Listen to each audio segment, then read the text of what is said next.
안녕하세요. 글로벌 가맹거래사입니다. 8월 19일 오늘의 주요 공정위 소식입니다. 공정거래위원회는 공정거래 관련 분쟁의 조정 등에 관한 법률, 줄여서 공정거래분쟁조정법 제정안이 오늘 국무회의를 통과했다는 기쁜 소식입니다. 이번 법안은 17년 만에 공정거래 분야의 분쟁조정 제도를 일원화한 법률로 특히 중소기업과 소상공인의 피해 구제를 강화하는 데 중점을 두고 있습니다. 먼저 이번 법률 제정의 추진 배경을 살펴보겠습니다. 공정거래 분야의 분쟁조정 제도는 2007년에 공정거래법에 처음 도입된 이후 여러 공정거래 관련 법률에 순차적으로 추가되어 왔습니다. 이러한 제도는 기업 간의 거래에서 발생하는 공정거래 관련 분쟁을 보다 신속하고 효율적으로 해결할 수 있는 대체적 분쟁 해결 수단으로 자리 잡았습니다.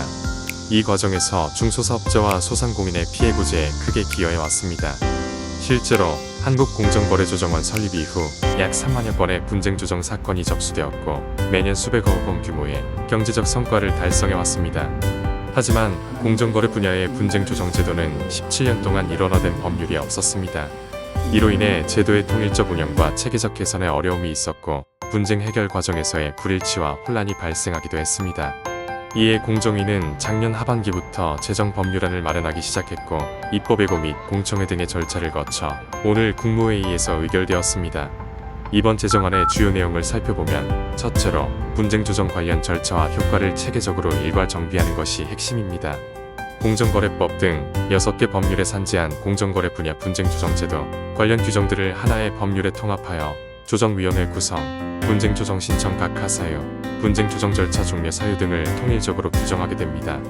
이를 통해 분쟁조정의 일관성을 높이고 공정위의 시정조치 이후에도 조정 신청이 가능하도록 하는 등의 개선이 이루어졌습니다.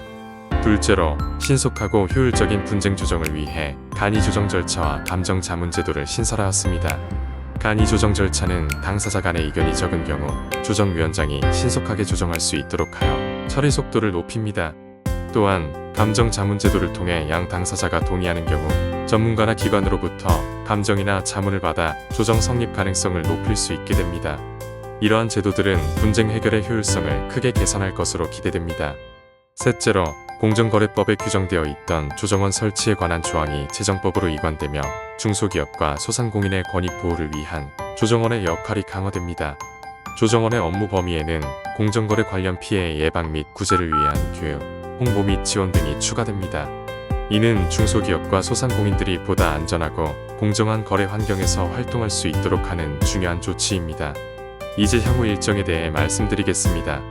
오늘 국무회의를 통과한 공정거래분쟁조정법 제정안은 대통령 재가를 거쳐 이번 달 안에 국회에 제출될 예정입니다.